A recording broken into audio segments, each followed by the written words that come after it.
la vez anterior en esta modalidad virtual, dado que, como ustedes saben, todavía no estamos libres de esta enfermedad, por lo cual alguno de los colegas también se ha enfermado, entonces, de alguna manera, el doctor la está dando desde su casa. Después va a venir una charla del doctor Gerjanik. El doctor Gerjanik ya se los presento de entrada. Es un neurólogo argentino que es una de las personas que más saben de Parkinson en el mundo y nos va a charlar un poco de una enfermedad degenerativa neurológica enormemente frecuente que los médicos clínicos vemos con asiduidad en los consultorios. Y después, si Dios quiere, vamos a ver si podemos contar con la presencia de los doctores que no pudieron venir el martes pasado justamente por estar enfermos, para terminar con patología vascular del sistema nervioso central. Así que Natalia, cuando vos quieras, empecemos con la charla grabada de Reynoso.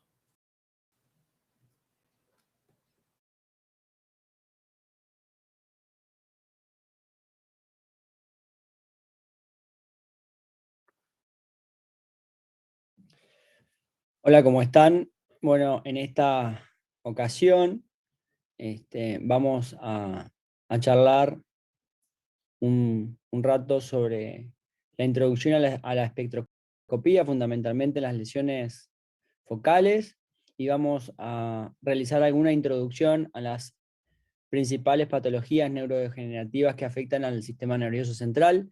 Espero que les resulte útil. Y por cualquier consulta, por supuesto, a su disposición, ahí les dejo mi contacto.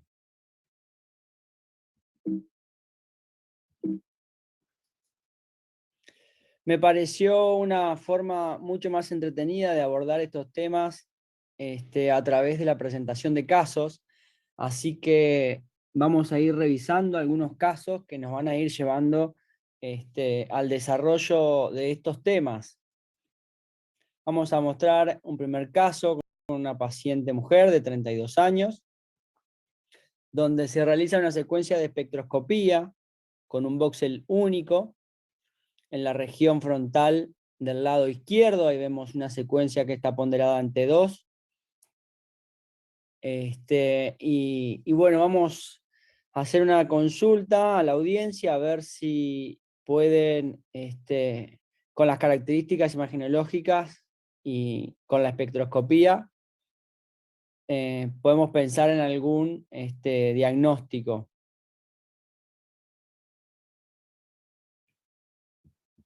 Bueno, entre las opciones tenemos enfermedad desmielinizante, un tumor de bajo grado, un tumor de alto grado o una displasia cortical. En principio, dejamos un momento para que puedan pensarlo y arriesgar un diagnóstico.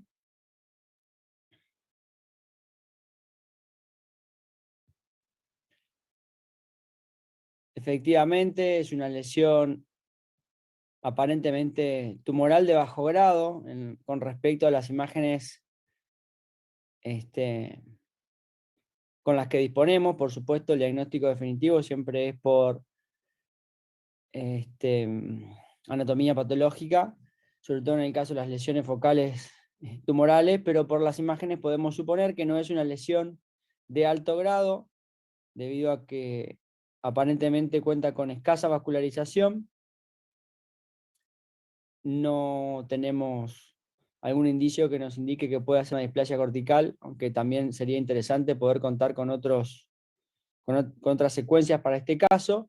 Y enfermedad desmielinizante, también sería interesante poder contar con una secuencia al menos coronal y el resto del estudio para poder suponer que no es una enfermedad desmielinizante con afectación subcortical, ¿no? Pero bueno, en definitiva, la lesión nos parece en principio que podría corresponder a una lesión tumoral de bajo grado. Ahí tienen el resto de las secuencias que nos ayuda a suponer este diagnóstico. Vemos abajo que las secuencias, acá tenemos una secuencia FLAIR, en principio, una secuencia de difusión, donde nos muestra que no tiene efecto restrictivo. En la secuencia T2 coronal nos muestra que tiene afectación cortical y yuxtacortical, y en la secuencia T1 con contraste que tiene escasa repercusión al contraste endovenoso, o sea, no tiene refuerzo, por lo tanto nos hace suponer que es una lesión no vascularizada o poco vascularizada. ¿Qué información nos presta la espectroscopía en este caso? Entonces tenemos, en este caso, nos va a mostrar cómo está afectado los principales metabolitos que nos miden los picos que tenemos aquí presentes, el pico que nos marca el marcador neuronal, que es el NAA, el N-acetilaspartato, la creatina, que es el metabolismo, nos indica el metabolismo energético, y la colina, que nos da una idea de los marcadores de membrana, que es lo que va a tener aumentado en el caso de que tengamos una lesión tumoral con mayor diferenciación y mayor proliferación de membranas. En las lesiones de alto grado vamos a tener menor concentración del marcador neuronal y va a aumentar la concentración de los marcadores de proliferación de membranas, justamente por el crecimiento tumoral.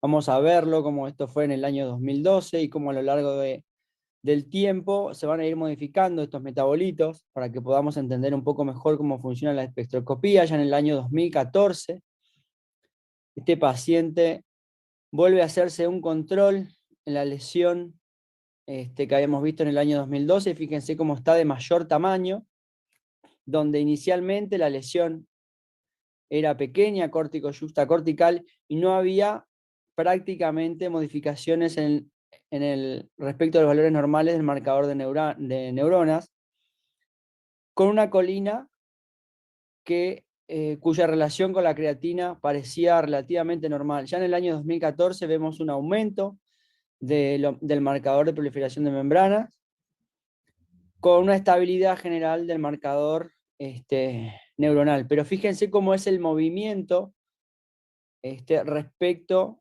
de una lesión de bajo grado que aparentemente se está desdiferenciando.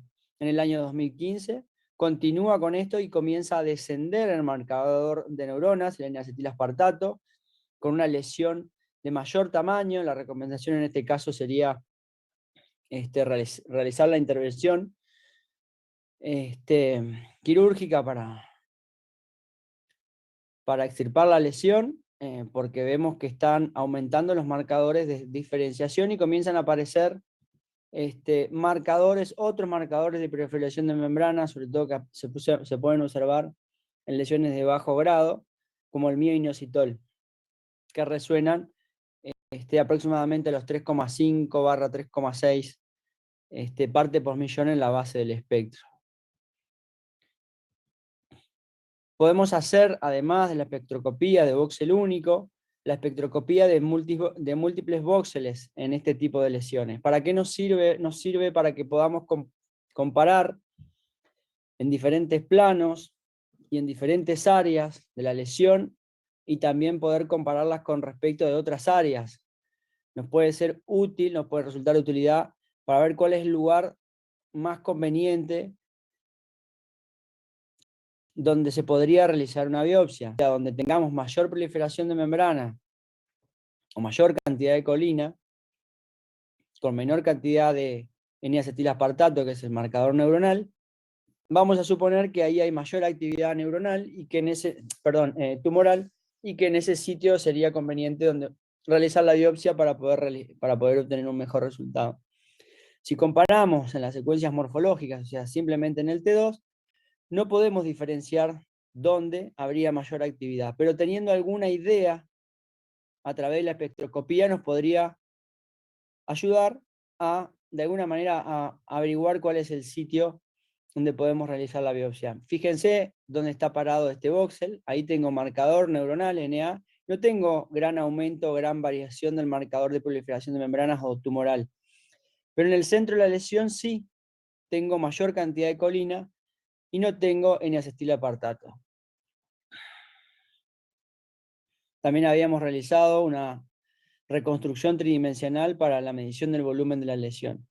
Podemos ver en diferentes áreas donde no hay lesión cómo el marcador neuronal se mantiene dentro de los valores de la normalidad y cómo desciende a nivel de la lesión, que es donde está marcando la flecha. El marcador neuronal desciende y aumenta la colina. Si lo comparamos con un área adyacente a la lesión tumoral considerada como normal, donde el marcador neuronal se mantiene dentro de niveles aceptables y no hay marcadores de proliferación de membrana. Ya en el año 2016 continúa con los controles. Esta paciente aparentemente no quería realizar la intervención. Y fíjense cómo ya prácticamente no tengo marcador neuronal y cómo en la secuencia de espectroscopía de voxel único tengo un pico de colina realmente alto.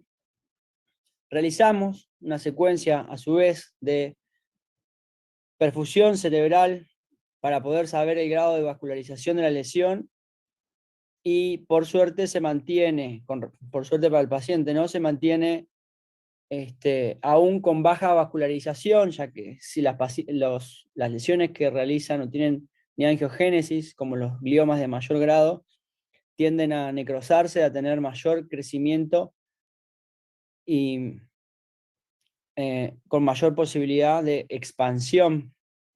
Aún así, fíjense cómo del año 2012 al 2016 esta lesión aumentó significativamente y cómo fue variando en la secuencia de espectroscopía, que es lo que nos interesa en el día de hoy, la espectroscopía para el análisis de lesiones focales. 2012, 2014, 2015, 2016, cómo fue aumentando progresivamente el marcador de proliferación de membranas, en este caso la colina, aparecieron nuevos marcadores como el mioinositol, también de proliferación de membrana, y cómo fue descendiendo progresivamente el marcador neuronal, el N-acetilaspartato.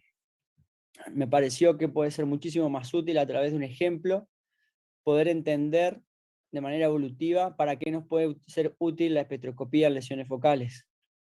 Ya continuó en el año 2017 con mayor diferenciación una espectroscopía de monovoxel. Este es otro caso que vamos a analizar de una mujer de 38 años también con una gran lesión frontal izquierda, con compromiso de ganglios de la base del mismo lado y desviación de la línea media anterior hacia el contralateral.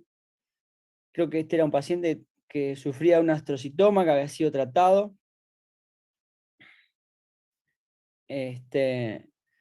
Y se realizaban los controles con nosotros y en este caso volvemos a ver cómo la espectroscopía de voxel único comparado con un área contralateral que consideramos como normal nos muestra de nuevo un incremento del marcador de proliferación de membranas, fundamentalmente la colina, en el espectro de colina y mioinositol con un descenso del marcador de neuronas, totalmente diferente de lo que podemos ver en un sitio considerado como normal. Bien, entonces esta espectroscopía nos ayuda a ver la lesión en sí y nos ayuda a poder pensar de que esto se trata de una lesión tumoral y quizás no de otra cosa. Pero si tuviéramos que realizar la biopsia en una lesión tan extensa, ¿cuál sería el sitio que podemos elegir?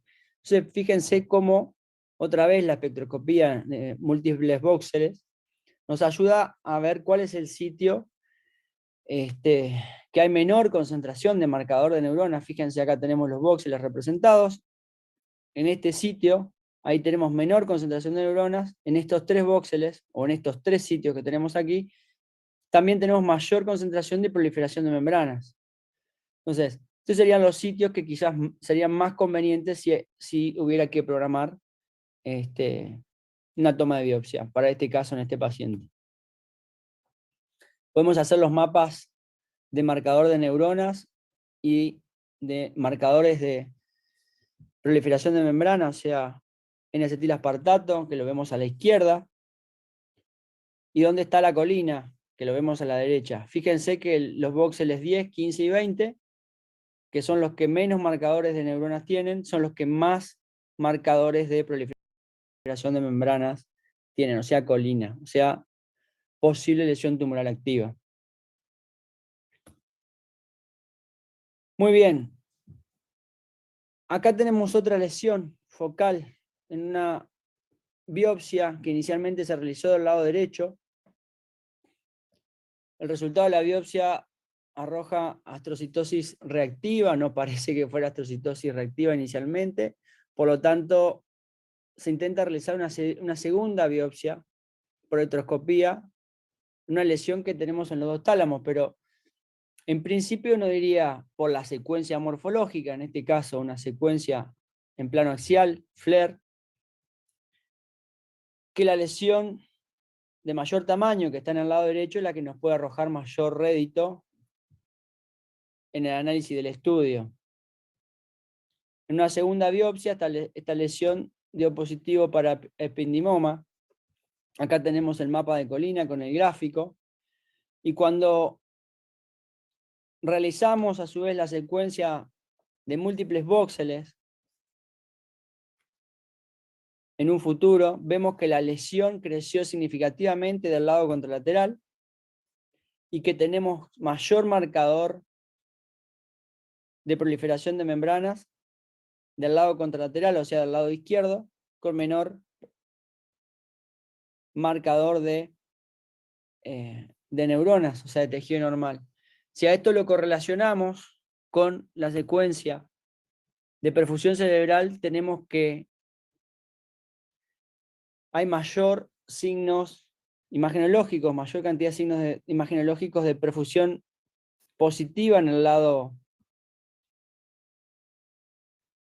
izquierdo que en el lado derecho. O sea que, en este caso, inicialmente, la espectroscopía multivoxel bilateral o bitalámica nos hubiera ayudado a decidir que del lado izquierdo quizás hubiéramos tenido mejores resultados en la obtención de la lesión. Otro de los metabolitos, o sea, acabamos de repasar los marcadores de neuronas, colina, mioinositol, los marcadores de proliferación de membranas, colina y mioinositol, en casos reales, comparado con respecto al marcador neuronal, que es el N-acetilapartato, pueden aparecer en lesiones focales otros marcadores, como el lactato, que no son considerados normales, y está formado por un pico doble que varía en la positividad o la negatividad con respecto a la línea basal que veíamos ahí, en función del tiempo de eco utilizado, o sea, si hacemos un tiempo de eco corto o un tiempo de eco largo. En todos los casos no importa, porque cada vez que aparece este pico, ya sea de manera positiva o negativa, o sea, invertido, o sea, con el pico hacia arriba o hacia abajo, es indicativo de metabolismo anaeróbico o de necrosis tisular. Y nos da una idea de que allí está sucediendo glicólisis anaerobia y no está sucediendo el metabolismo aeróbico convencional en esas células. ¿Dónde lo podemos encontrar? En algunos tumores con necrosis o crecimiento muy acelerado, como les había comentado hoy hace un momento, fundamentalmente en los gliomas de alto grado, que muestran cavitación y mayor neogeogénesis, o en lesiones donde el metabolismo es directamente anaeróbico. Vamos a verlos en casos reales. Acá tenemos una lesión que por las características fíjense la importante restricción en la secuencia de difusión que tenemos aquí arriba a la izquierda. El contenido significativamente hiperintenso en la secuencia T2. Esto ya es prácticamente diagnóstico de absceso cerebral. Se hace igualmente una secuencia de espectroscopía para documentar el espectro y fíjense que hay marcador neuronal porque el espectro está programado parcialmente sobre la lesión y parcialmente sobre el tejido convencional, ya normal. Entonces voy a tener algo de marcador neuronal, pero lo importante es que aparecen aquí el pico de lípidos y ácido láctico, que superponen aproximadamente a 1,5 partes por millón. Ninguno de esos dos marcadores deberían aparecer en el espectro, son totalmente anormales y son indicativos de metabolismo anaeróbico, como aparece aquí en este absceso piógeno. Aquí tengo otro espectro en otra lesión, y ahora sí estaríamos hablando con las características morfológicas en una secuencia axial FLAIR de un paciente con enfermedad aparentemente desmielinizante por las características de las lesiones, y vamos a ver que hay, si bien hay presencia de marcador neuronal, también aparece el lactato y algo de colina elevada, porque hay regeneración celular permanente, destrucción celular y regeneración en este tipo de patología desmielinizante, como puede ser, por ejemplo, una esclerosis múltiple, con una lesión pseudotumoral u otro tipo de lesión desmielinizante con lesión pseudotumoral. Este es otro de los casos raros donde podemos ver la presencia de lactato elevada o también así la presencia de lípidos. Es más frecuente, como vimos anteriormente, verlos en lesiones con necrosis, o sea, lesiones orgánicas proliferativas como lesiones tumorales con necrosis, tumorales de alto grado, como dijimos, o un absceso cerebral. Y esta es como una lesión alternativa, más cosmético, si uno quiere realizar la espectroscopía en una secuencia en un paciente con enfermedad desmielinizante. Recordar que, salvo en las lesiones pseudotumorales, la enfermedad desmielinizante se estudia con el protocolo para sustancia blanca de resonancia magnética de encéfalo, con contraste endovenoso, por supuesto, nos ayuda a ver el grado de actividad reciente, o las nuevas lesiones con supuesta actividad. Bueno, y eventualmente, muy eventualmente, sobre todo en las lesiones grandes, pseudotumorales, tenemos la posibilidad de hacer una espectroscopía. Acá vamos a ver, vimos entonces un poquito la introducción a la espectroscopía, y ahora vamos a charlar fundamentalmente sobre algunos casos de enfermedades neurodegenerativas. Bueno, ¿qué les parece este caso? En la secuencia T1 sagital coronal, a la izquierda arriba, donde marca la flecha un ensanchamiento de lo que es la región parietal y cíngulo posterior. Ya el límite entre el lóbulo parietal y occipital en la cara media del encéfalo. Una secuencia T2 axial, y acá tenemos de nuevo una secuencia en T1. Los diagnósticos posibles son atrofia normal, enfermedad de Alzheimer, enfermedad de Parkinson o demencia vascular. ¿Qué opinan? Bueno, ahora vamos a desmenuzar este caso. Estamos frente a un potencial caso de enfermedad de Alzheimer si tenemos correlación clínica. Fundamentalmente, recuerden que las imágenes en el caso del análisis de los estudios degenerativos, si bien es una de las tres patas fundamentales o tres pilares fundamentales en el diagnóstico temprano, el pilar fundamental es el diagnóstico clínico, ¿verdad? En la enfermedad de Alzheimer tenemos que es una demencia progresiva, neurodegenerativa, con presentación tardía, con depósito de proteína vía amiloide en los ovillos neurofibrilares y proteína tau, las placas seniles, que todos ustedes están en pleno conocimiento, con factores de riesgo clínico, generalmente enfermedad avanzada, antecedentes familiares. Es un poco más frecuente aparentemente en mujeres con familiares con demencia, como dijimos. De manera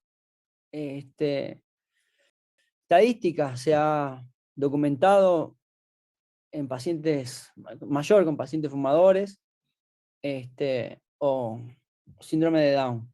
Los síndromes de clínicos de la enfermedad de Alzheimer, los más frecuentes son el síndrome amnésico clásico, que es la enfermedad de Alzheimer típica, asociada a atrofia cortical posterior con síndrome frontal o disejecutivo. Después tenemos algunas variantes, como la variante logopénica, que se presenta con afasia progresiva, y la mixta, asociada a enfermedad vascular. Vamos a ver fundamentalmente cuáles son los principales puntos que tenemos que analizar en la resonancia magnética. En un paciente con síndrome amnésico clásico, temprano, tenemos que ir a buscar el cíngulo posterior, el precunio y la corteza parietal. Esos son fundamentalmente los casos más frecuentes que tenemos que analizar. Un síndrome amnésico clásico tardío, tenemos que ver los hipocampos, la corteza entorrenal y el precunio posterior, igualmente. Casi siempre estamos hablando de las mismas regiones, el cíngulo posterior, la corteza parietal y los hipocampos. Y luego tenemos que analizar las variantes de esta enfermedad. Pero fíjense en el estudio de resonancia magnética, otra vez la atrofia en el precunio, fundamentalmente, en la cara medial del encéfalo, ¿sí? Y el cíngulo anterior en ocasiones. Pero fundamentalmente la atrofia en el precunio lo podemos medir por la escala de Cohen en secuencias volumétricas T1. En este caso la solicitud para el análisis de esta área son secuencias volumétricas ponderadas en T1, o podemos pedir protocolo cognitivo. Nosotros trabajamos con un protocolo cognitivo donde realizamos secuencias ponderadas en T2, como pueden ver aquí, de alta resolución para el análisis de los hipocampos, y secuencias volumétricas en T1 para análisis de la atrofia cerebral en general. También tenemos secuencias de susceptibilidad magnética para la diferenciación o no con, ya sea secuencias volumétricas o no, en susceptibilidad magnética, son más conocidas como secuencias GRE, para el análisis de o no asociado de la patología vascular, en el caso de que haya microdepósitos de hemosiderina o secuelas de microsangrado. Fíjense cómo tenemos acá, como vemos la región hipocampal, y qué es lo que sucede en un paciente con enfermedad de Alzheimer. Hay ensanchamiento de la fisura coroidea bilateral con atrofia fundamentalmente a nivel del cuerpo, el hipocampo, y también hay ensanchamiento de la prolongación temporal de los ventrículos laterales, y fíjense cómo se pierde la estructura interna, más allá de la atrofia hipocampal, de los hipocampos, que sí lo podemos ver quizás en este paciente. La estructura interna se mantiene, aquí hay reducción de tamaño, y reducción de tamaño más atrás hacia la cola del hipocampo. En este caso bilateral y simétrica, puede ser asimétrica con algún predominio, que hemos visto que por ahí en algunos casos es mayor del lado derecho. El mismo paciente con la atrofia fundamentalmente en la región temporal, en la región temporal anterior y parietal posterior. El caso que veíamos hoy, la atrofia parietal, ensanchamiento fundamental en las regiones relacionadas a la cisura de Silvio, y lo que habíamos visto hace un momento en los hipocampos. Un tercer caso relacionado también con enfermedades degenerativas, donde tenemos una secuencia FLAIR con muchas lesiones hiperintensas en la región yuxtaventricular a predominio frontal y periatrial. Eso nos habla de lesiones de territorio limítrofe.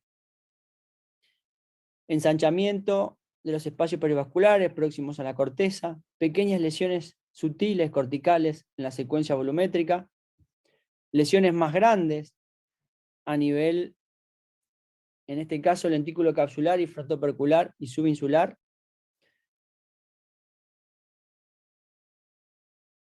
y la secuencia de susceptibilidad magnética sin lesiones. De estos diagnósticos, en la atrofia normal, enfermedad de Parkinson, afasia progresiva y demencia vascular, en un paciente, que recuerden siempre la clínica es lo que indica el estudio, o sea, tenemos un paciente con sospecha de demencia, ¿cuál sería por imágenes en la que estamos pensando? Por supuesto, entonces, con estos datos por resonancia magnética, tenemos que pensar que es una demencia vascular, donde tenemos un deterioro cognitivo agudo crónico debido al infarto cerebral difuso.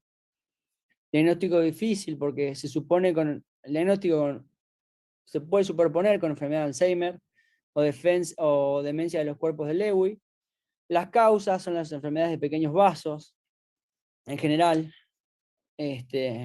incluida la enfermedad de Binswanger, la angiopatía amiloide, las enfermedades hereditarias como CADASIL, por ejemplo, que es ahora lo vamos a revisar, es una arteriopatía cerebral autosómica, dominante con infartos corticales, sobre todo que afectan a la región temporal, y otras lesiones de vasos de mediano tamaño y más grande, que generalmente están asociadas a vasculitis.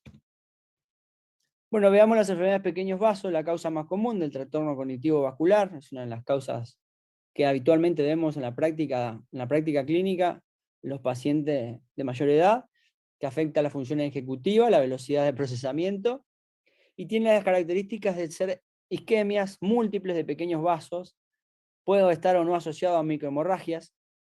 Las que están asociadas a hipertensión arterial, sobre todo, son de compromiso más central, o sea, a nivel de ganglios basales, sobre todo tálamos, lentículos capsulares, y a nivel protuberancial, porque comprometen fundamentalmente los pequeños vasos perforantes.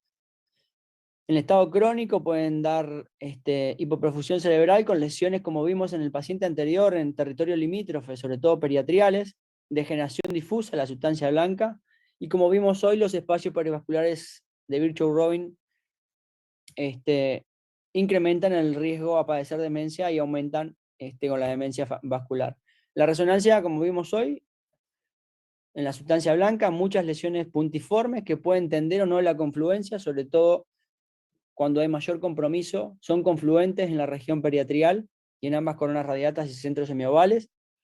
En la dilatación, los espacios de Virchow-Robin, los microinfartos corticales los vamos a ver en resonancia de mayor resolución y consecuencias volumétricas, pero para esto, para poder ver los microinfartos corticales, nos pueden ayudar la secuencia FLAIR, y si hay microhemorragia, la secuencia de susceptibilidad magnética, que nos ayudan a tener una mejor detección. Bueno, este es el caso que habíamos visto hoy, mostrando entonces las lesiones, fundamentalmente periatrial, y a nivel frontal, los espacios perivasculares y los microinfartos corticales, las lesiones lenticulocapsulares y pequeñas microhemorragias, como les había contado hoy, en la región talámica bilateral, en este caso que puede estar asociado o no a lesiones por hipertensión arterial. La angiopatía cerebral amiloide son depósitos, también otra causa frecuente de demencia vascular. La pared vascular, que generan microneurismas, en realidad son rupturas vasculares, pero fíjense que la fundamental diferencia de las hemorragias o de los infartos hemorrágicos con respecto al resto de la patología es que son lesiones lobares, están entre la corteza y la sustancia blanca adyacente, generalmente. Cuando tengo lesiones que supongo hemorrágicas en pacientes jóvenes, descarto o intento descartar malformaciones vasculares. En el caso de los pacientes de mayor edad, trato de descartar o no debo dejar de olvidarme de que existe esta patología, la angiopatía cerebral amiloide, que nos ayuda en la secuencia fundamentalmente de susceptibilidad magnética a ver los depósitos de hemosiderina de múltiples sangrados crónicos. Y fíjense que tienen localizaciones más lobar o periférica, a diferencia de la enfermedad vascular clásica, donde tiene microhemorragias centrales. Puede estar asociado obviamente con la enfermedad de Alzheimer, como hemos mencionado anteriormente, y como dijimos, los microvehículos articulares, principalmente en infarto de sustancia gris blanca, diferenciación con la hipertensión, también puede haber lesiones en cerebelo. La vasculopatía hereditaria, la más frecuente, como habíamos mencionado anteriormente, o sea, las mismas características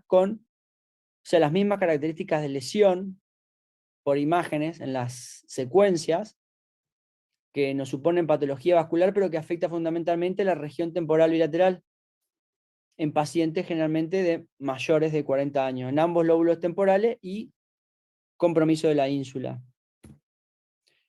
Ya para ir terminando, vamos a ver un par de casitos más, para poder hacer un análisis fundamentalmente de las principales patologías degenerativas.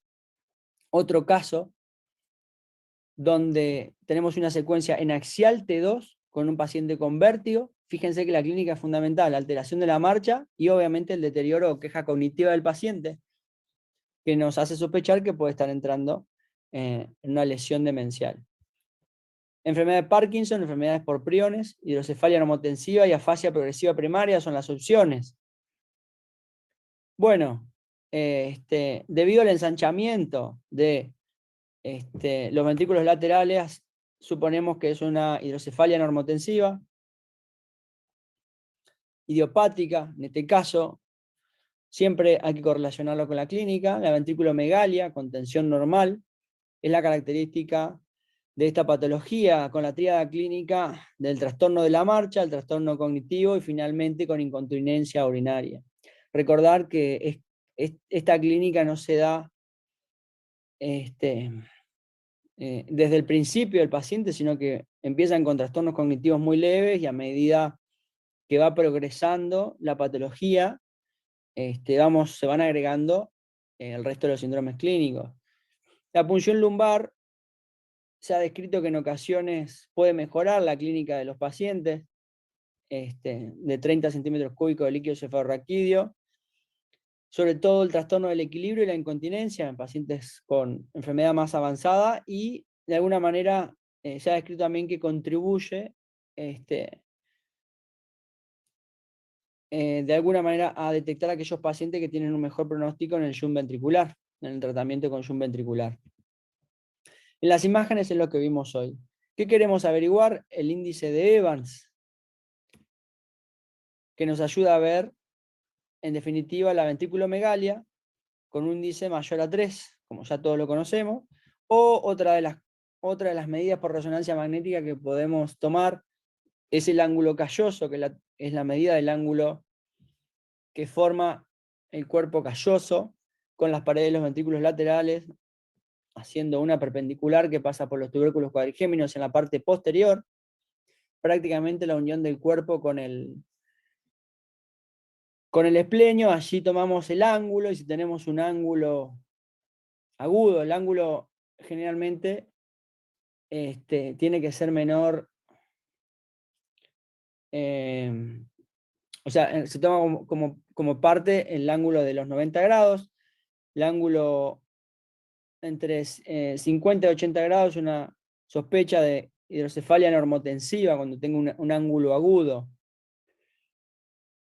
Y la dilatación focal proporcionada de los espacios subaracnoideos, que es otra de las cuestiones que también tenemos que analizar. O sea, en un paciente que tiene atrofia cerebral en las regiones basales, tengo que en la convexidad, como podemos ver en esta secuencia coronal en FLAIR, aplanamiento de los espacios subaracnoideos en la convexidad frontoparietal, lo que resulta que en un paciente con atrofia basal resulta un hallazgo paradojal. Eso se llama signo DESH positivo. Como podemos ver aquí en este axial, o sea, más hacia la región frontal, hay profundización de los espacios subaracnoideos, y por la dilatación ventricular, obviamente asociada al adelgazamiento del cuerpo calloso, como podemos ver acá, hay un aplanamiento en la convexidad de los espacios subaracnoideos. Finalmente, hay un afinamiento del cíngulo posterior y adelgazamiento del cuerpo calloso también vinculado a la hidrocefalia. En imágenes es esto lo que podemos encontrar. Y finalmente, un caso más para el análisis de enfermedades degenerativas, o sea, cuáles son las enfermedades degenerativas más frecuentes que podemos encontrar o que habitualmente analizamos en la práctica clínica, y cuáles son los parámetros por imágenes que debemos suponer. Enfermedad de Parkinson, enfermedades por priones, atrofia normal o parálisis supranuclear progresiva. ¿Qué es lo que piensan en este caso, en este paciente con un deterioro cognitivo, con movimientos anormales en los miembros superiores? Y tenemos en paciente, por supuesto, masculino, de edad avanzada, 70 años, y tenemos aquí una secuencia en axial T1, a la altura de los temporales y ganglios basales, y una secuencia Schwann volumétrica a nivel del mesencéfalo, en un resonador de 3 Tesla, con un protocolo específico. Bueno, enfermedad de Parkinson, efectivamente, es lo que suponemos. No está marcado aquí la respuesta con negro, pero es la enfermedad que suponemos, sobre todo por la clínica, deterioro cognitivo con movimientos anormales. Son las enfermedades degenerativas, o una de las enfermedades degenerativas más comunes también en adultos, con diferencia principalmente los síntomas cognitivos antes del año por cuerpos de Lewy y después del año en enfermedad de Parkinson. Eso es lo que nos ayuda a la diferenciación. Por resonancia magnética vamos a poder estudiar la enfermedad de Parkinson haciendo secuencias de alta resolución a nivel del mesencéfalo para poder detectar o no la presencia de nigrosoma 1 en la sustancia nigra. Y también vamos a ver la atrofia difusa leve, que es más evidente en las regiones frontales y parietotemporales, siempre realizando el protocolo cognitivo, como dijimos, reitero, la secuencia volumétrica T1 para ver la atrofia, la secuencia coronal T2 de alta resolución, que nos ayuda a ver los hipocampos y la región temporal, y la secuencia volumétrica de susceptibilidad magnética para ver las microhemorragias. Bueno, acá tenemos los hallazgos, como hemos mencionado anteriormente, las regiones frontales y parietotemporales. Y acá tenemos la ausencia del nigrosoma 1, este es el caso del paciente, es en la sustancia negra, buscamos esto que está aquí, que es el signo de la golondrina, que es el nigrosoma habitualmente, nigrosoma 1, que encontramos a nivel de la región caudal del mesencéfalo, en la región posterior e inferior de la sustancia negra, esta pequeña hiperintensidad, que me da este signo de la cola de golondrina. La ausencia de este signo me hace suponer que podemos estar en un paciente con clínica con enfermedad de Parkinson. Se realiza solamente, se solicita el estudio, protocolo cognitivo con nigrosoma 1 en el caso de que sea necesario, realizarlo o confirmar la sospecha o de alguna manera completar con resonancia magnética en resonadores de alto campo de 3 Tesla. Este es un protocolo general o guideline o una guía en el caso de los hallazgos por imágenes frente a los diferentes hallazgos, o sea, cuáles son los principales puntos que tenemos que ver y cuál es el camino que podemos seguir para poder arrimar a un diagnóstico, dependiendo de si tengo atrofia generalizada o es una afectación lobar focal, tengo afectación infratentorial o lesiones parietales, occipitales o hipocampales, y cuáles son los diagnósticos que podemos ir pensando en asociación con la clínica y algún otro estudio complementario, que obviamente siempre es necesario para intentar realizar el diagnóstico de las enfermedades neurodegenerativas.